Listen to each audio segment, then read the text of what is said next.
ఆంధ్రప్రదేశ్లో ప్రభుత్వ ఉద్యోగుల స్థానిక కేడర్లను పునర్వ్యవస్థీకరించే ప్రక్రియకు ప్రభుత్వం కీలకమైన మార్గదర్శకాలు జారీ చేసింది. ఈ మేరకు GOMs number 129 general administration department dated 17/7/2026 ఉత్తర్వులు విడుదల చేసింది. ఈ ఉత్తర్వుల్లో ఉద్యోగుల కేడర్ కేటాయింపులను ఎలా చేయాలి, ఉద్యోగుల సీనియారిటీని ఎలా నిర్ణయించాలి, ఆప్షన్స్ ఎలా తీసుకోవాలి, ఎవరికి ప్రాధాన్యత ఇవ్వాలి, ఇటువంటి అంశాలపై ప్రభుత్వం పూర్తి విధానాన్ని ప్రకటించింది. ఇప్పుడు ఈ అంశాల గురించి తెలుసుకుందాము. కేంద్ర ప్రభుత్వం 15/12/2025న జారీ చేసిన ఉత్తర్వుల ద్వారా ఆంధ్రప్రదేశ్ పబ్లిక్ ఎంప్లాయ్మెంట్ ఆర్డర్ 2025ను ప్రకటించింది.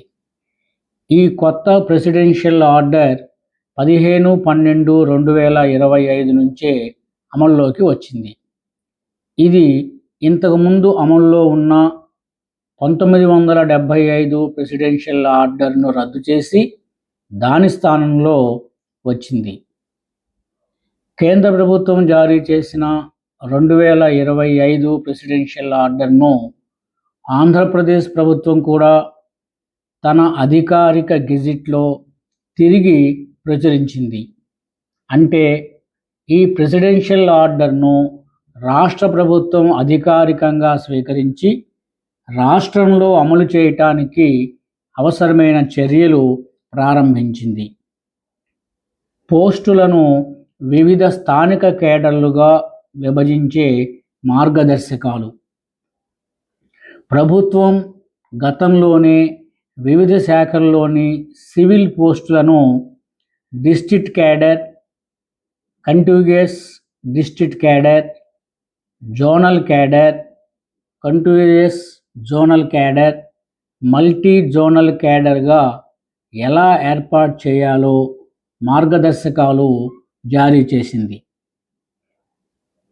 అంటే ఏ పోస్టు జిల్లా కేడర్కు చెందుతుంది, ఏది జోనల్ క్యాడర్, ఏది మల్టీ జోనల్ క్యాడర్ అనే విషయాలను ప్రభుత్వం ముందుగానే నిర్ణయించింది. ఫైనాన్స్ డిపార్ట్మెంట్ కూడా ప్రతి స్థానిక కేడర్లో ఎన్ని పోస్టులు ఉండాలి, వాటిని వివిధ కేడర్లకు ఎలా పంచాలి అనే విషయాలపై మార్గదర్శకాలు ఇచ్చింది. పోస్టులు ఏ కేడర్కు చెందుతాయో నిర్ణయించిన తర్వాత ఇప్పుడు ఆ కేడర్లకు ఉద్యోగులను కేటాయించవలసిన అవసరం ఏర్పడింది. అంటే ముందుగా పోస్టులను కేడర్లుగా విభజించారు.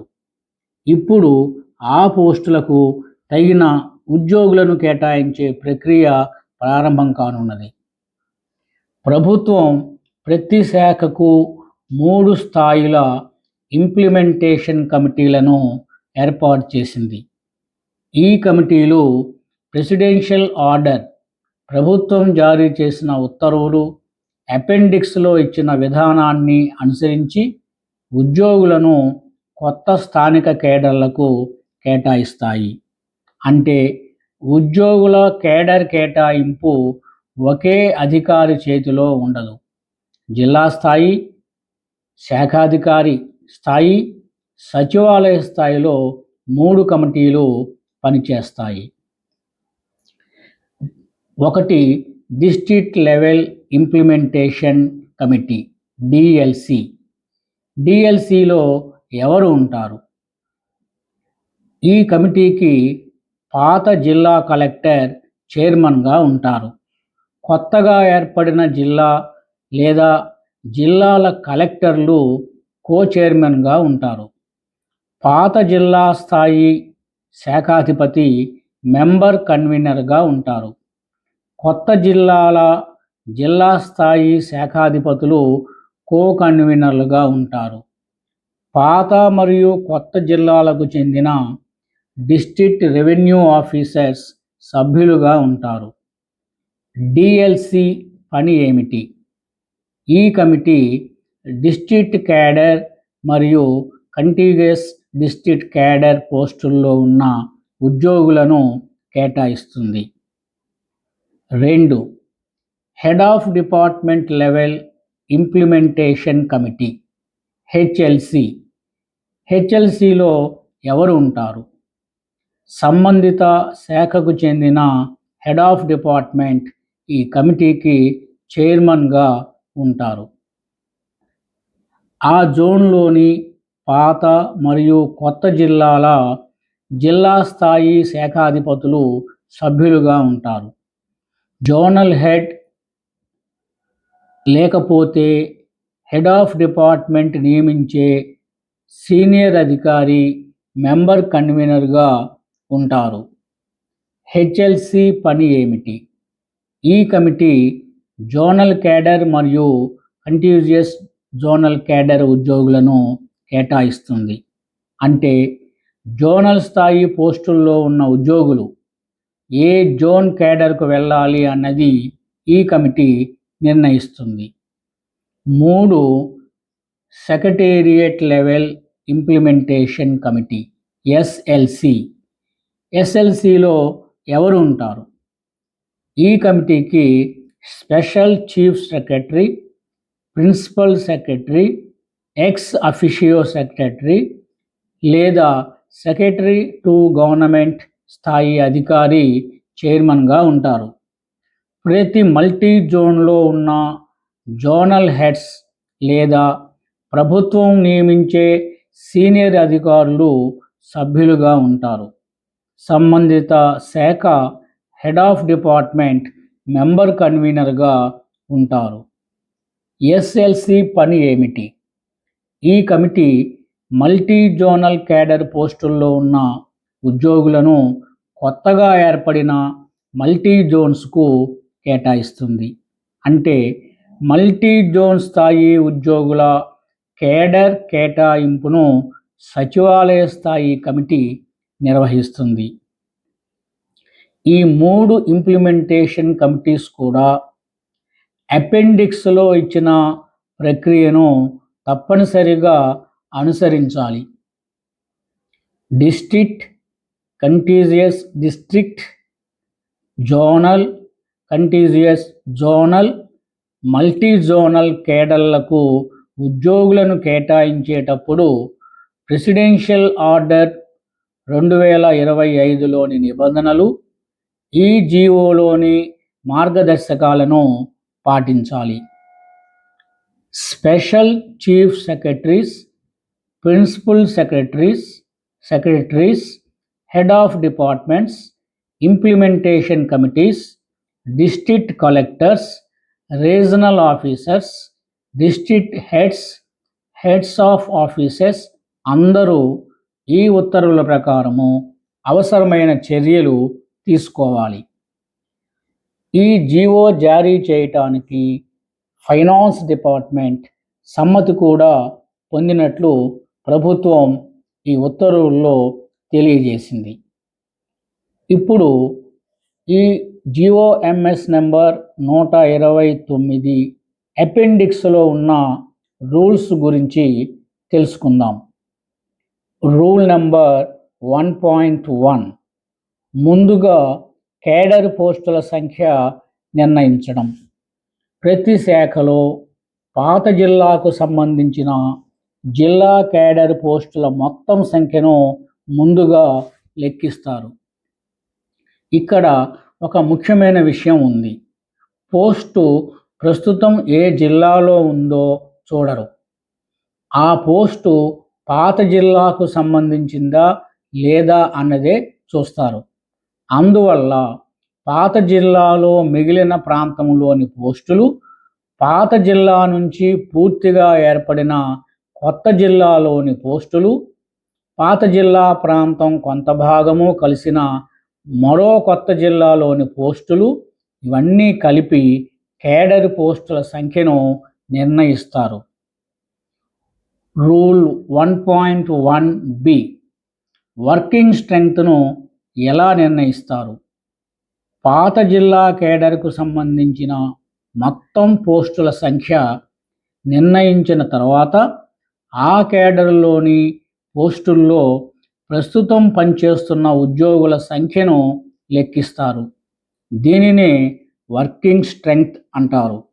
అంటే పోస్టులు ఎన్ని ఉన్నాయో ఒక లెక్క, ఆ పోస్టుల్లో ఉద్యోగులు ఎంతమంది పనిచేస్తున్నారో మరో లెక్క. రూల్ 1.1c వర్కింగ్ స్ట్రెంగ్త్ను కొత్త ప్రాంతాలకు పంచడం. పాత జిల్లా కేడర్లో పనిచేస్తున్న ఉద్యోగుల సంఖ్యను నిర్ణయించిన తర్వాత ఆ సంఖ్యను 3 ప్రాంతాల మధ్య పంచుతారు. 1 పాత జిల్లాలో మిగిలిన ప్రాంతం, 2 పాత జిల్లా నుంచి పూర్తిగా ఏర్పడిన కొత్త జిల్లా, 3 పాత జిల్లా ప్రాంతం కొంత భాగం కలిసిన మరో కొత్త జిల్లా. అంటే పాత జిల్లా ఉద్యోగులను కొత్త జిల్లాల మధ్య కేడర్ స్ట్రెంగ్త్ ప్రకారము పంపిణీ చేస్తారు. రూల్ 1.1d ఎస్సీ ఎస్టీ ఉద్యోగులకు తగిన ప్రాతినిధ్యం. వర్కింగ్ స్ట్రెంగ్త్ను పంపిణీ చేసే సమయంలో ఎస్సీ ఎస్టీ ఉద్యోగులకు నిర్ణయించిన రిజర్వేషన్ నిష్పత్తి ప్రకారం తగిన ప్రాతినిధ్యం ఉండేలా చూడాలి. SC group 1 1%, SC group 2 6.5%, SC group 3 7.5%, ST 6%. అంటే కొత్త స్థానిక కేడర్లకు ఉద్యోగులను పంచేటప్పుడు ఎస్సీ ఎస్టీ రిజర్వేషన్ నిష్పత్తి కూడా పరిగణలోకి తీసుకోవాలి. రూల్ 1.1e ఉద్యోగులకు ఆప్షన్ అవకాశం. పాత జిల్లా కేడర్లో ఉన్న ఉద్యోగులకు తమకు కావాల్సిన స్థానిక కేడర్కు ప్రాధాన్యత క్రమం ప్రిఫరెన్స్ ఇవ్వటానికి అవకాశం ఉంటుంది. ఉద్యోగి ఈ 3 ప్రాంతాలకు ఆప్షన్ ఇవ్వవచ్చు.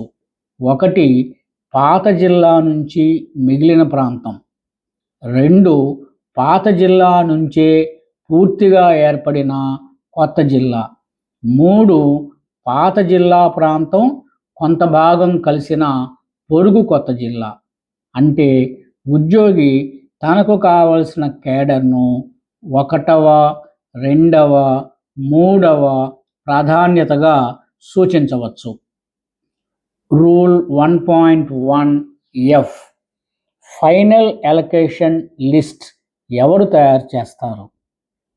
పాత జిల్లా కలెక్టర్ అధ్యక్షతన పనిచేసే district level implementation committee DLC ఉద్యోగుల తుది కేటాయింపు జాబితాను తయారు చేస్తుంది.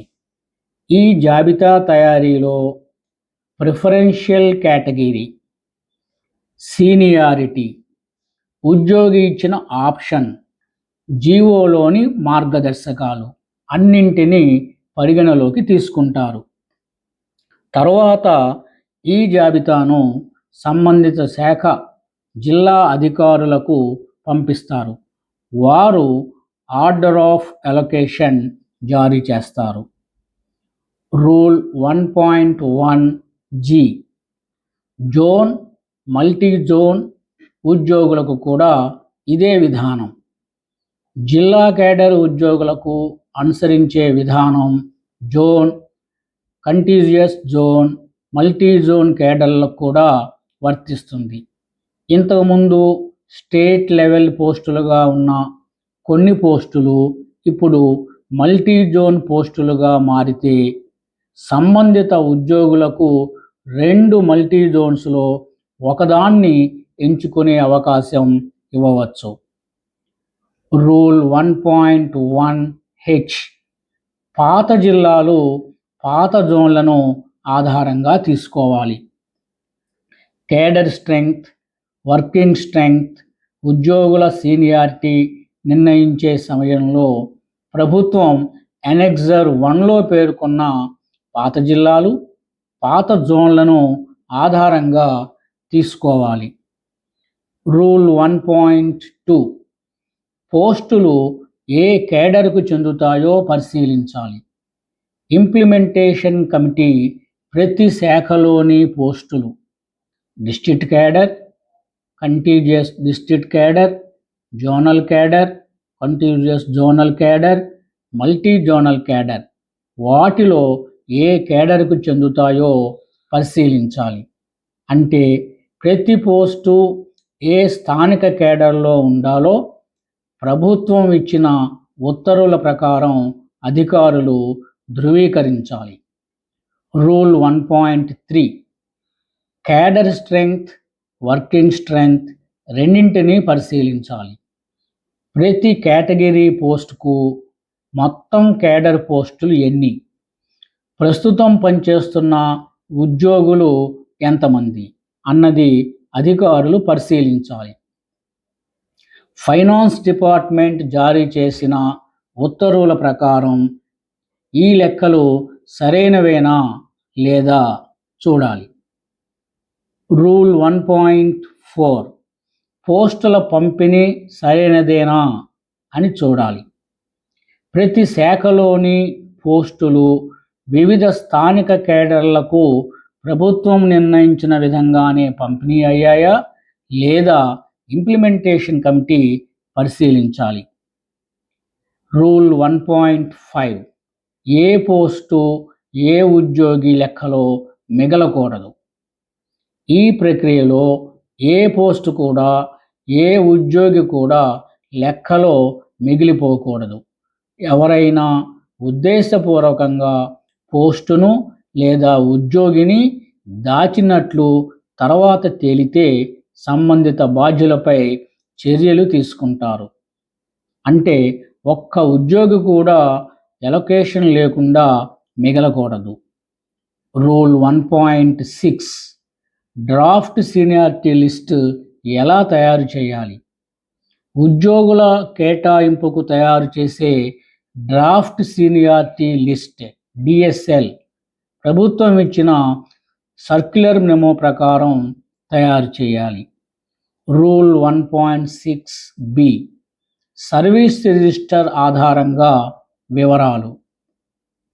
ఉద్యోగి వివరాలు సర్వీస్ రిజిస్టర్ మరియు ఇతర అధికారిక రికార్డుల ఆధారంగా తీసుకోవాలి. ఈ వివరాలను నియామక అధికారి ధృవీకరించాలి. రూల్ 1.6C సెలవులో ఉన్న ఉద్యోగులు కూడా జాబితాలో ఉండాలి. ఉద్యోగి ప్రొబిషన్లో ఉన్నా, ఏ రకమైన సెలవులో ఉన్నా, డిప్యుటేషన్లో ఉన్నా, ట్రైనింగ్లో ఉన్నా, సస్పెన్షన్లో ఉన్నా, అనధికారిక గైర్హాజరులో ఉన్నా ఆ ఉద్యోగి పేరు సీనియారిటీ లిస్టులో ఉండాలి. అంటే ప్రస్తుతము డ్యూటీలో లేని కారణంగా ఉద్యోగి పేరును తొలగించకూడదు. రూల్ 1.6D మరో జిల్లాలో పనిచేస్తున్న పేరు ఉండాలి. పాత జిల్లా కేడర్కు చెందిన ఉద్యోగి ప్రస్తుతం మరో జిల్లాలో పనిచేస్తున్న అతని పేరు పాత జిల్లా సీనియారిటీ జాబితాలో ఉండాలి. రూల్ 1.6E అర్హత ఉన్న ఉద్యోగి పేరు మిస్ కాకూడదు. ఏ కేడర్లోనైనా అర్హత ఉన్న ఉద్యోగి పేరు సీనియారిటీ లిస్టు నుంచి తప్పిపోకూడదు. ఒక్క ఉద్యోగి పేరు కూడా అనుకోకుండా లేదా ఉద్దేశపూర్వకంగా మిస్ కాకూడదు. రూల్ 1.7 డిప్యుటేషన్ ఉద్యోగుల విషయంలో డిప్యుటేషన్లో ఉన్న ఉద్యోగులను వారి పేరెంట్ డిపార్ట్మెంట్ పరిగణనలోకి తీసుకుంటుంది. అదే పేరెంట్ డిపార్ట్మెంట్ ఉద్యోగికి అలాట్మెంట్ ఆర్డర్ జారీ చేస్తుంది. రూల్ 1.8 డ్రాఫ్ట్ సీనియారిటీ లిస్టులో ఏ వివరాలు ఉండాలి. డ్రాఫ్ట్ సీనియారిటీ లిస్టులో ఉద్యోగి యొక్క సీనియారిటీ నెంబర్, పేరు, sex, CFMS ID, mobile number, పుట్టిన తేదీ, సంబంధిత పోస్టులో చేరిన తేదీ, ఎస్సీ గ్రూప్ 1, 2, 3 లేదా ఎస్టీ వివరాలు ఉండాలి. రూల్ 1.9 ప్రిఫరెన్షియల్ కేటగిరీ వివరాలు. ఉద్యోగి ప్రిఫరెన్షియల్ కేటగిరీకి చెందిన వారైతే ఆ వివరాలను కూడా సీనియారిటీ లిస్టులో నమోదు చేయాలి. ఇందులో 70% లేదా అంతకంటే ఎక్కువ వైకల్యం ఉన్న person with bench mark disease ఉద్యోగులు, మానసిక వైకల్యం ఉన్న ఆధారపడిన పిల్లలున్న ఉద్యోగులు, వివాహం చేసుకొని వితంతువులు, cancer, major neurosurgery, kidney transplantation, liver transplantation, open heart surgery వంటి వివరాలు ఉంటాయి. అయితే ఈ వివరాలను అధికారిక రికార్డులు, ధృవపత్రాల ఆధారంగా మాత్రమే నమోదు చేయాలి. రూల్ 1.10 డ్రాఫ్ట్ సీనియారిటీ లిస్ట్ వెబ్సైట్లో ప్రచురణ. కేడర్ స్ట్రెంగ్త్, వర్కింగ్ స్ట్రెంగ్త్ తుది నిర్ణయం అయిన వెంటనే డ్రాఫ్ట్ సీనియారిటీ లిస్టును సంబంధిత శాఖ వెబ్సైట్లో ప్రచురించాలి. ఉద్యోగులు తమ పేరు, సీనియారిటీ, వ్యక్తిగత వివరాలు తప్పనిసరిగా పరిశీలించాలి. రూల్ 1.11 తప్పుడు సమాచారం ఇస్తే ఉద్యోగిపై చర్య.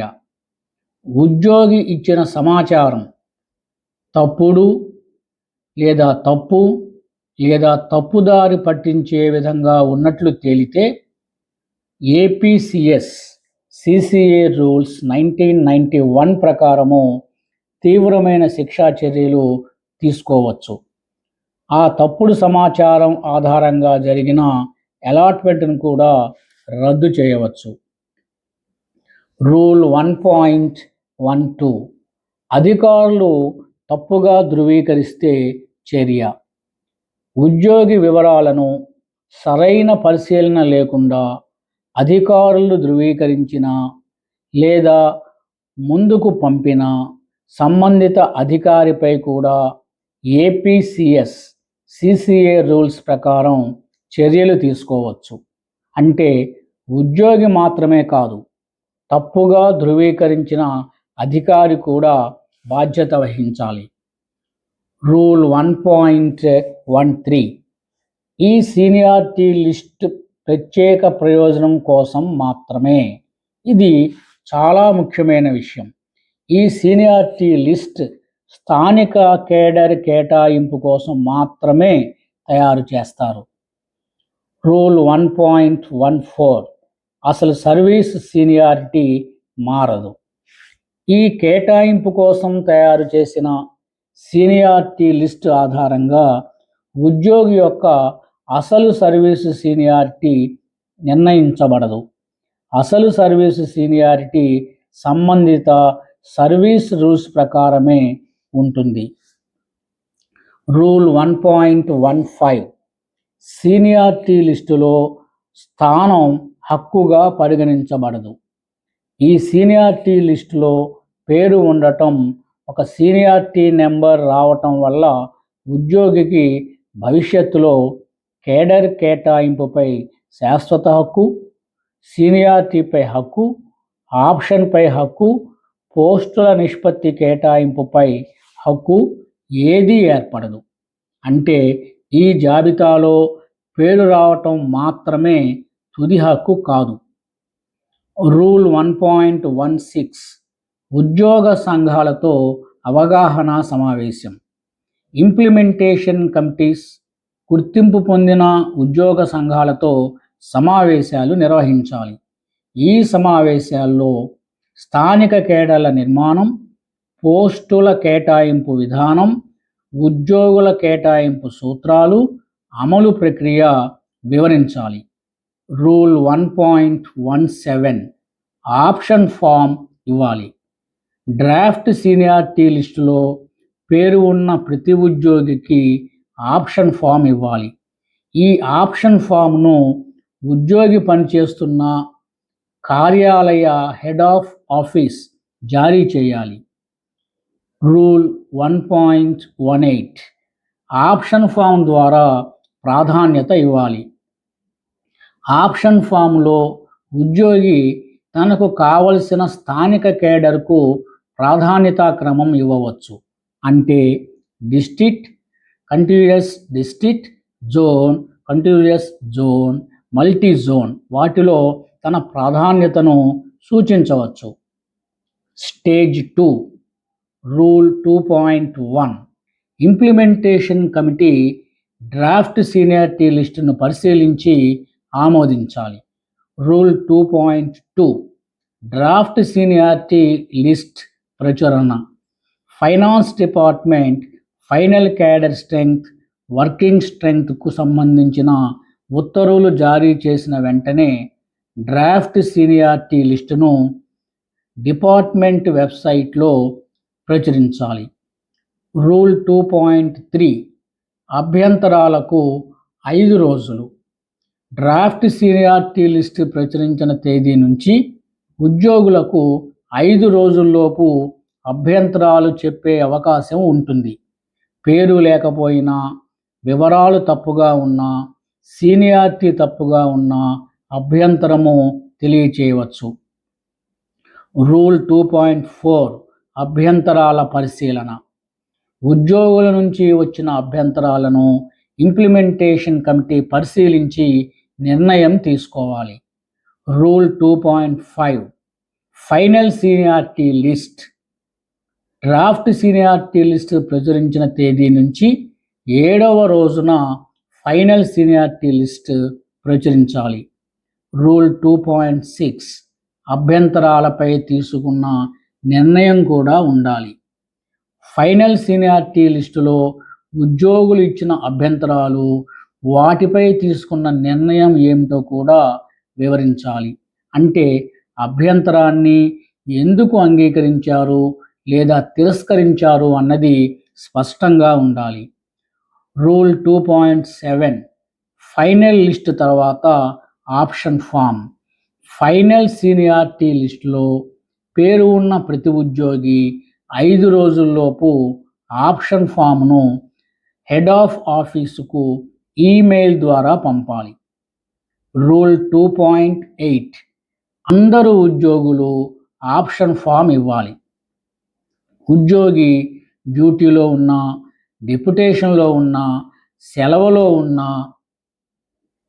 సస్పెన్షన్లో ఉన్న, ట్రైనింగ్లో ఉన్న, ఫారిన్ సర్వీస్లో ఉన్న ఆప్షన్ ఫామ్ ఇవ్వాలి. ప్రిఫరెన్షియల్ కేటగిరీ క్లెయిమ్ ఉంటే సంబంధిత ధృవపత్రాలను కూడా సమర్పించాలి. రూల్ 2.9 హెడ్ ఆఫ్ ఆఫీస్ బాధ్యత. హెడ్ ఆఫ్ ఆఫీస్ అన్ని ఉద్యోగుల ఆప్షన్ ఫామ్స్ను సేకరించి అందులోని వివరాలను పరిశీలించాలి. ఆ తర్వాత కేడర్ను బట్టి సంబంధిత అధికారులకు ఈమెయిల్ ద్వారా పంపాలి. డిస్ట్రిక్ట్ కేడర్ అయితే డిస్ట్రిక్ట్ హెడ్కు, జోనల్ కేడర్ అయితే సంబంధిత regional officer, multi zonal cadre అయితే హెడ్ ఆఫ్ డిపార్ట్మెంట్కు పంపాలి. రూల్ 2.10 ఆప్షన్ ఫామ్స్ను కమిటీ ముందు పెట్టాలి. ఇంప్లిమెంటేషన్ కమిటీ మెంబర్ కన్వీనర్ అన్ని ఆప్షన్ ఫామ్స్ను పరిశీలన కోసం ఇంప్లిమెంటేషన్ కమిటీ ముందు ఉంచాలి. రూల్ 2.11 ఇచ్చిన ఆప్షన్ మార్చలేరు. ఇది ఉద్యోగులు చాలా ముఖ్యంగా గుర్తుంచుకోవలసిన రూల్. ఒకసారి ఆప్షన్ ఫామ్లో ప్రాధాన్యత ఇచ్చిన తర్వాత దాన్ని మార్చడానికి, సవరించడానికి లేదా వెనక్కు తీసుకోవడానికి ఎట్టి పరిస్థితుల్లోనూ అవకాశం లేదు. స్టేజ్ 3 ఉద్యోగుల కేటాయింపు. రూల్ 3.1 ప్రభుత్వం చెప్పిన విధానాన్నే పాటించాలి. ఉద్యోగుల కేటాయింపు ప్రక్రియను ఇంప్లిమెంటేషన్ కమిటీస్, ప్రెసిడెన్షియల్ ఆర్డర్ 2025 మరియు GOMS నంబర్ 129లోని మార్గదర్శకాల ప్రకారమే నిర్వహించాలి. అంటే కమిటీలు తమ ఇష్టానుసారం ఉద్యోగులను కేటాయించకూడదు.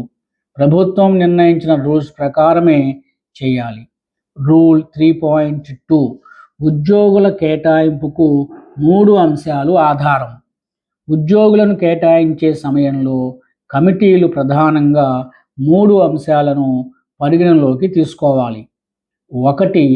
ఫైనాన్స్ డిపార్ట్మెంట్ నిర్ణయించిన final allocation of post working strength. 2. Final seniority లిస్టులో ఉన్న సీనియారిటీ ప్రిఫరెన్షియల్ కేటగిరీ వివరాలు. 3. ఉద్యోగి ఆప్షన్ ఫామ్లో ఇచ్చిన ప్రాధాన్యతలు అంటే పోస్టుల సంఖ్య, ఉద్యోగి సీనియారిటీ, ప్రత్యేక కేటగిరీ, ఉద్యోగి ఇచ్చిన ఆప్షన్ ఈ 3 ఆధారాలపైనే కేటాయింపు జరుగుతుంది. రూల్ 3.3 ఏ ఉద్యోగి కూడా కేటాయింపు లేకుండా మిగలకూడదు. ప్రొబిషన్లో ఉన్న, సెలవులో ఉన్న, డిప్యుటేషన్లో ఉన్న, ట్రైనింగ్లో ఉన్న, సస్పెన్షన్లో ఉన్న, అనధికారిక గైర్హాజరులో ఉన్న ఏ ఉద్యోగిని కేటాయింపు లేకుండా వదిలిపెట్టకూడదు. అంటే ఉద్యోగి ప్రస్తుతము డ్యూటీలో ఉన్నాడా లేదా అన్నది ముఖ్యం కాదు. కేడర్కు చెందిన ప్రతి ఉద్యోగికి కేటాయింపు జరగాలి. రూల్ 3.4 కేటాయింపు ప్రక్రియ పారదర్శకంగా ఉండాలి. ఇంప్లిమెంటేషన్ కమిటీస్ తమ పని బహిరంగంగా, పారదర్శకంగా నిర్వహించాలి.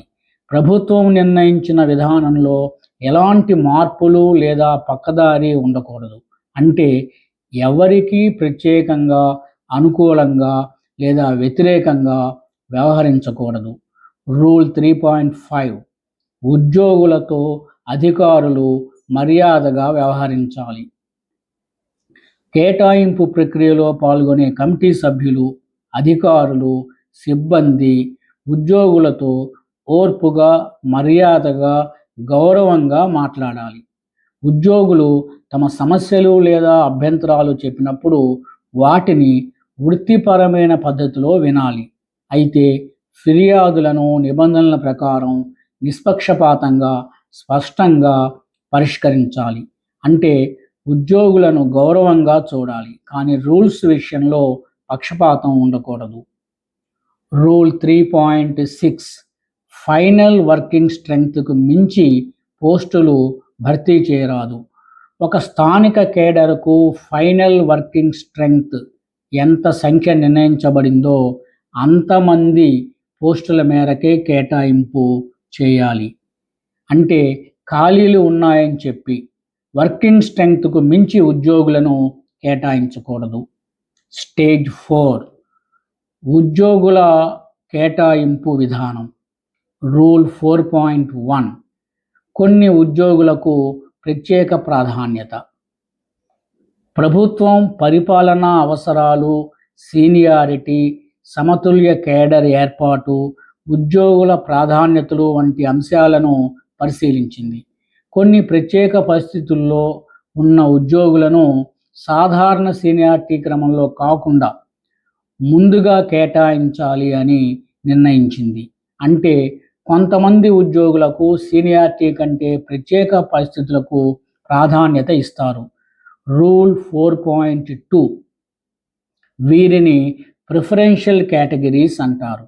అంటే ప్రాధాన్యత పొందే ఉద్యోగ వర్గాలను ప్రిఫరెన్షియల్ కేటగిరీస్గా పిలుస్తారు. రూల్ 4.3 ప్రిఫరెన్షియల్ కేటగిరీ ఉద్యోగులకు మొదట ప్రాధాన్యత. ఫైనల్ సీనియారిటీ లిస్టులో ప్రిఫరెన్షియల్ కేటగిరీస్గా గుర్తించిన ఉద్యోగులను వారి సీనియారిటీ నెంబర్ ఏదైనా సరే ముందుగా కేటాయిస్తారు. అంటే సీనియారిటీ తక్కువగా ఉన్న ప్రిఫరెన్షియల్ కేటగిరీలో ఉంటే ముందుగా కేటాయింపు జరుగుతుంది. రూల్ 4.4 ప్రిఫరెన్షియల్ కేటగిరీ ప్రాధాన్యత క్రమం. ప్రిఫరెన్షియల్ కేటగిరీ ఉద్యోగులను ఈ క్రింది క్రమంలో పరిగణిస్తారు. ఒకటి 70% లేదా అంతకంటే ఎక్కువ వైకల్యం ఉన్న పీడబ్ల్యూబీడి ఉద్యోగులు. 2 మానసిక వైకల్యం ఉన్న ఆధారపడిన పిల్లలున్న ఉద్యోగులు. 3 వివాహం చేసుకోకుండా ఉన్న వితంతువులు. 4 స్వయంగా వ్యాధులతో బాధపడుతున్న ఉద్యోగులు అంటే cancer, major neurosurgery, kidney transplantation, liver transplantation, open heart surgery వంటి వ్యాధులు. రూల్ 4.5 సమాన అర్హత ఉంటే సీనియారిటీ ఆధారం. ఇద్దరు ఉద్యోగులు ప్రిఫరెన్షియల్ కేటగిరీలో సమానంగా అర్హత కలిగి ఉంటే ఫైనల్ సీనియారిటీ లిస్టులో ఎవరు సీనియర్ అనేది పరిగణలోకి తీసుకుంటారు. అంటే సమాన పరిస్థితుల్లో సీనియారిటీ నిర్ణయాత్మకంగా ఉంటుంది. రూల్ 4.6 మిగిలిన ఉద్యోగులకు సీనియారిటీ ఆప్షన్ ఆధారం. ప్రిఫరెన్షియల్ కేటగిరీ ఉద్యోగుల కేటాయింపు పూర్తయిన తర్వాత మిగిలిన ఉద్యోగులను ఫైనల్ సీనియారిటీ లిస్టులోని సీనియారిటీ క్రమంలో కేటాయిస్తారు. అయితే ఉద్యోగి ఆప్షన్ ఫామ్లో ఇచ్చిన ప్రాధాన్యతలను కూడా పరిగణలోకి తీసుకుంటారు. అంటే అధిక సీనియారిటీ ఉన్న ఉద్యోగికి ముందుగా అవకాశం ఉంటుంది. రూల్ 4.7 మొదటి ఆప్షన్లో పోస్టు లేకపోతే ఒక ఉద్యోగి ఇచ్చిన 1వ ఆప్షన్లో పోస్టులు ముందే నిండిపోయి ఉంటే అతని 2వ ఆప్షన్ను పరిశీలిస్తారు. అక్కడ కూడా పోస్టు లేకపోతే 3వ ఆప్షన్ పరిశీలిస్తారు.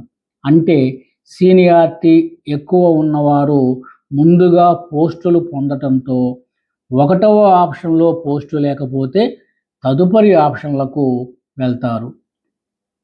రూల్ 4.7b అన్ని ఆప్షన్స్లో పోస్టులు లేకపోతే ఉద్యోగి ఇచ్చిన అన్ని ఆప్షన్స్లో పోస్టులు ఖాళీగా లేకపోతే ఇంప్లిమెంటేషన్ కమిటీ వర్కింగ్ స్ట్రెంగ్త్లో మిగిలి ఉన్న ఖాళీ పోస్టు ఉన్న కేడర్కు ఉద్యోగిని కేటాయిస్తుంది. అంటే ఉద్యోగి ఇచ్చిన ఆప్షన్లో ఏదీ దొరకకపోతే ప్రభుత్వం అందుబాటులో ఉన్న పోస్టును కేటాయించవచ్చు. రూల్ 4.7c ఆప్షన్ ఇవ్వని ఉద్యోగుల పరిస్థితి. ఉద్యోగి నిర్ణయించిన గడువులో ఆప్షన్ ఫామ్ ఇవ్వకపోతే అతని కేసును చివరలో పరిగణలోకి తీసుకుంటారు. అందుబాటులో ఉన్న పోస్టుల ఆధారంగా కేటాయింపు చేస్తారు. అందువల్ల ఆప్షన్ ఫామ్ను గడువులోపు ఇవ్వటం ఉద్యోగికి చాలా ముఖ్యం. రూల్ 4.8 ఎస్సీ ఎస్టీ ఉద్యోగుల నిష్పత్తి ప్రకారం పంపిణీ. ఎస్సీ గ్రూప్ 1, గ్రూప్ 2, గ్రూప్ 3 మరియు ఎస్టీ ఉద్యోగులను స్థానిక కేడర్లలో వర్కింగ్ స్ట్రెంగ్త్ ఆధారంగా నిర్ణయించిన నిష్పత్తిలో పంపిణీ చేయాలి. ఆ నిష్పత్తి SC group 1 1%, SC group 2 6.5%, SC group 3 7.5%, ST 6%. అంటే ఎస్సీ ఎస్టీ ఉద్యోగులకు నిర్ణయించిన రిజర్వేషన్ నిష్పత్తి ప్రకారం కేడర్లో ప్రాతినిధ్యం ఉండేలా చూస్తారు. రూల్ 4.9 ఎస్సీ ఎస్టీ నిష్పత్తిని మళ్ళీ పరిశీలించాలి. ప్రిఫరెన్షియల్ కేటగిరీ, సీనియారిటీ, ఆప్షన్ల ఆధారంగా ఉద్యోగుల కేటాయింపు పూర్తయిన తర్వాత ఎస్సీ ఎస్టీ ఉద్యోగుల సంఖ్యను మరోసారి పరిశీలిస్తారు. నిర్ణయించిన నిష్పత్తి ప్రకారం ప్రాతినిధ్యం ఉందా లేదా అని చూస్తారు. రూల్ 4.10 ఎస్సీ ఎస్టీ ఉద్యోగుల కొరత ఉంటే సర్దుబాటు. ఎస్సీ లేదా ఎస్టీ ఉద్యోగుల సంఖ్య నిర్ణయించిన నిష్పత్తి కంటే తక్కువగా ఉంటే చివరిగా కేటాయించిన జనరల్ కేటగిరీ ఉద్యోగి స్థానంలో ఎస్సీ లేదా ఎస్టీ ఉద్యోగిని కేటాయించి సర్దుబాటు చేస్తారు. అంటే రిజర్వేషన్ నిష్పత్తి లోటు ఉంటే చివరి కేటాయింపుల్లో సర్దుబాటు చేస్తారు. రూల్ 4.11 నిష్పత్తి ఇప్పటికే చేరితే మరింత సర్దుబాటు లేదు. ఎస్సీ ఎస్టీ ఉద్యోగుల సంఖ్య ఇప్పటికే నిర్ణయించిన నిష్పత్తికి సమానంగా లేదా అంతకంటే ఎక్కువగా ఉంటే మరింత సర్దుబాటు చేయరు. అంటే రిజర్వేషన్ నిష్పత్తి ఇప్పటికే నెరవేరితే అదనపు మార్పులు ఉండవు. Final allocation list rule 4.12 final allocation list 2 రోజుల్లో జారీ. ఉద్యోగులు ఆప్షన్ ఫామ్స్ సమర్పించడానికి ఇచ్చిన చివరి తేదీ తర్వాత 2 రోజుల్లోపు ఫైనల్ అలొకేషన్ లిస్ట్ జారీ చేయాలి. రూల్ 4.13 ఫైనల్ అలొకేషన్ లిస్ట్ వెబ్సైట్లో పెట్టాలి. District, continuous district, zonal, continuous zonal, multi zonal కేడర్లకు సంబంధించిన ఫైనల్ అలొకేషన్ లిస్టును డిపార్ట్మెంట్ వెబ్సైట్లో ప్రచురించాలి. అంటే కేటాయింపు జాబితా ఉద్యోగులకు అందుబాటులో ఉండేలా బహిరంగంగా ప్రచురిస్తారు. రూల్ 4.14 అలాట్మెంట్ ఆర్డర్ ఉద్యోగికి అందించాలి. ఫైనల్ అలొకేషన్ లిస్ట్ ఆధారంగా ప్రతి ఉద్యోగికి ఆర్డర్ ఆఫ్ అలాట్మెంట్ జారీ చేస్తారు. ఈ ఉత్తర్వులను ఈమెయిల్ ద్వారా, వాట్సాప్ ద్వారా, భౌతిక కాపీ ద్వారా అందించవచ్చు. ఒక కాపీ హెడ్ ఆఫ్ ఆఫీసు కూడా ఇవ్వాలి. రూల్ 4.15 అలాట్మెంట్ ఆర్డర్ వచ్చిన వెంటనే అమల్లోకి వస్తుంది. అలాట్మెంట్ ఆర్డర్ జారీ అయిన వెంటనే అది తక్షణమే అమల్లోకి వస్తుంది. అదే సమయంలో సంబంధిత స్థానిక కేడర్ కూడా అధికారికంగా ఏర్పాటైనట్లు పరిగణిస్తారు. స్టేజ్ 5 రూల్ 5.1 అదే కేడర్లో కొనసాగితే అదే పోస్టులో ఉండాలి. ఉద్యోగి ప్రస్తుతం పనిచేస్తున్న స్థానిక కేడర్కే కేటాయించబడితే అదే పోస్టులో కొనసాగవచ్చు. అయితే ఆర్డర్ కాపీని హెడ్ ఆఫ్ ఆఫీసుకు రికార్డు కోసం ఇవ్వాలి. రూల్ 5.2 వేరే కేడర్కు కేటాయిస్తే ట్రాన్స్ఫర్ ఆర్డర్ ఉద్యోగి ప్రస్తుతం పనిచేస్తున్న కేడర్కు కాకుండా వేరే స్థానిక కేడర్కు కేటాయించబడితే అపాయింటింగ్ అథారిటీ 3 రోజుల్లోపు ట్రాన్స్ఫర్ ఆర్డర్ జారీ చేయాలి. ట్రాన్స్ఫర్ ఆర్డర్ జారీ చేసే సమయంలో గ్రామీణ, వెనకబడిన, గిరిజన ప్రాంతాల అవసరాలు, పరిపాలనా అవసరాలను పరిగణలోకి తీసుకోవాలి. అంటే ఉద్యోగులను కేవలం ఖాళీల ఆధారంగా కాకుండా పరిపాలనా అవసరాలను కూడా చూసి పోస్టింగ్ ఇస్తారు. రూల్ 5.21 ట్రాన్స్ఫర్ ఆర్డర్ ఎవరు జారీ చేస్తారు? మల్టీ జోనల్ పోస్టులు, సెక్రటరీ టు ద గవర్నమెంట్ లేదా head of department. Zonal, continuous zonal పోస్టులు head of department. District, continuous district పోస్టులు సంబంధిత పాత జిల్లా శాఖాధిపతి, డిస్ట్రిక్ట్ కలెక్టర్ ఆమోదంతో ట్రాన్స్ఫర్ ఆర్డర్స్ జారీ చేస్తారు. 5.3 కొత్త పోస్టుల్లో 7 రోజుల్లో చేరాలి. వేరే స్థానిక కేడర్కు కేటాయించబడిన ఉద్యోగి ట్రాన్స్ఫర్ ఆర్డర్ జారీ అయిన 7 రోజుల్లోపు కొత్త పోస్టులో చేరాలి. రూల్ 5.4 ట్రాన్స్ఫర్ బ్యాన్కు మినహాయింపు. ఈ ట్రాన్స్ఫర్ ఆర్డర్స్ను ఫైనాన్స్ డిపార్ట్మెంట్ అమలు చేస్తున్న ట్రాన్స్ఫర్ బ్యాన్ నుంచి మినహాయింపుగా పరిగణిస్తారు. అంటే ట్రాన్స్ఫర్ బ్యాన్ ఉన్న ఈ కేడర్ కేటాయింపు బదిలీలు చేయవచ్చు. రూల్ 5.5 సర్వీస్ రిజిస్టర్లో నమోదు. ఉద్యోగి పర్సనల్ సర్వీస్ రిజిస్టర్లో ఈ కేడర్ కేటాయింపు వివరాలను నమోదు చేయాలి. రూల్ 5.6 SIR డ్యూటీలో ఉన్న ఉద్యోగులు, స్పెషల్ ఇంటెన్సివ్ రివిజన్ డ్యూటీలో ఉన్న ఉద్యోగులకు కూడా ఈ ఆర్డర్స్ జారీ చేస్తారు. అయితే ట్రాన్స్ఫర్ బ్యాన్ ఆర్డర్స్ అమల్లో ఉన్నంత వరకు వారిని ప్రస్తుత పోస్టు నుంచి రిలీవ్ చేయరు. Stage 6 spouse cases. రూల్ 6.1 భార్యాభర్తలకు స్థానిక కేడర్ మార్పు అవకాశం. భార్యాభర్తలిద్దరూ రాష్ట్ర ప్రభుత్వంలో రెగ్యులర్ ఉద్యోగులై ఉండి వారు వేరువేరు స్థానిక కేడర్లకు కేటాయించబడితే వారిలో ఎవరైనా ఒకరు తన భార్య లేదా భర్త పనిచేస్తున్న స్థానిక కేడర్కు మారేందుకు దరఖాస్తు చేసుకోవచ్చు. ఇది ఒకే శాఖలో ఉన్న వేరువేరు శాఖల్లో ఉన్న వర్తిస్తుంది. రూల్ 6.2 స్పౌస్ కేసు దరఖాస్తు 3 రోజుల్లో. స్పౌస్ కేస్ ద్వారా కేడర్ మారాలనుకునే ఉద్యోగి కొత్త స్థానిక కేడర్లో చేరిన తేదీ నుంచి 3 రోజుల్లోపు దరఖాస్తు చేయాలి. దరఖాస్తు ఎనెక్సర్ 7లోని నిర్దేశిత ఫార్మాట్లో ఈమెయిల్ ద్వారా ఇంప్లిమెంటేషన్ కమిటీ మెంబర్ కన్వీనర్కు పంపాలి. రూల్ 6.3 స్పౌస్ కేసెస్లో ముఖ్యమైన షరతులు. భార్య భర్త పనిచేస్తున్న కేడర్లో వర్కింగ్ స్ట్రెంగ్త్లో ఖాళీ పోస్టు ఉంటేనే కేడర్ మార్పును పరిగణిస్తారు. కేడర్ మార్పు జరిగితే ఆ కేడర్లో చివరి రెగ్యులర్ ఉద్యోగి తర్వాత స్థానం కల్పిస్తారు. పాత స్థానిక కేడర్లోని సీనియారిటీ కోల్పోవాలి. ఇంప్లిమెంటేషన్ కమిటీ 7 రోజుల్లోపు నిర్ణయం తీసుకోవాలి.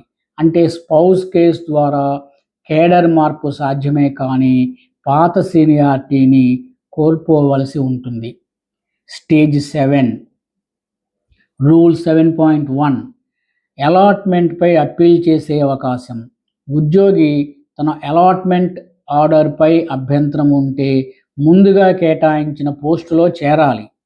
ఆ తర్వాత అలాట్మెంట్ ఆర్డర్ తేదీ నుంచి 7 రోజుల్లోపు అప్పీల్ దాఖలు చేయవచ్చు. అప్పీల్ ఎనెక్సర్ 5లోని ఫార్మాట్లో ఈమెయిల్ ద్వారా సమర్పించాలి. రూల్ 7.2 అప్పీల్ ఎవరికి చేయాలి? అప్పీల్ను సంబంధిత సెక్రటేరియట్ డిపార్ట్మెంట్లోని సెక్రటరీ టు గవర్నమెంట్కు సమర్పించాలి. అది హెడ్ ఆఫ్ డిపార్ట్మెంట్ లేదా డిస్ట్రిక్ట్ హెడ్ ద్వారా పంపాలి. రూల్ 7.3 అప్పీల్పై 5 రోజుల్లో నిర్ణయం. సెక్రటరీ టు ద గవర్నమెంట్ సంబంధిత ఇంప్లిమెంటేషన్ కమిటీతో సంప్రదించి 5 రోజుల్లోపు అప్పీల్పై నిర్ణయం తీసుకోవాలి. తీసుకున్న నిర్ణయాన్ని ఉద్యోగికి తెలియచేయాలి. రూల్ 7.4 మరో ఉద్యోగిపై ప్రభావం ఉంటే నోటీస్. ఒక ఉద్యోగి అప్పీల్ను అంగీకరించడం వల్ల మరో ఉద్యోగి కేడర్ మారే పరిస్థితి ఏర్పడితే ఆ ప్రభావిత ఉద్యోగికి 2 రోజుల్లోపు నోటీస్ ఇవ్వాలి. ఆ నోటీసులో కేడర్ మార్పు ఎందుకు ప్రతిపాదించారో కారణాలు కూడా తెలియచేయాలి. రూల్ 7.5 ప్రభావిత ఉద్యోగికి 5 రోజుల అవకాశం. నోటీసు అందుకున్న ప్రభావిత ఉద్యోగి తన అభిప్రాయం లేదా అభ్యంతరాన్ని 5 రోజుల్లోపు సమర్పించవచ్చు. అంటే ఒక ఉద్యోగి అప్పీల్ కారణంగా మరో ఉద్యోగిపై ప్రభావం పడితే అతనికి కూడా తన మాట చెప్పే అవకాశం తప్పనిసరిగా ఇవ్వాలి. రూల్ 7.6 అప్పీల్పై తుది నిర్ణయం. అప్పీల్ సంబంధిత ఉద్యోగుల అభిప్రాయాలన్నీ పరిశీలించిన తర్వాత ప్రభుత్వం 5 రోజుల్లోపు తుది ఉత్తర్వులు జారీ చేస్తుంది. ఈ నిర్ణయమే అప్పీల్పై తుది నిర్ణయంగా ఉంటుంది. ఇవి మొత్తంగా ఈ ఉత్తర్వుల్లో పేర్కొన్న ముఖ్యమైన అంశాలు.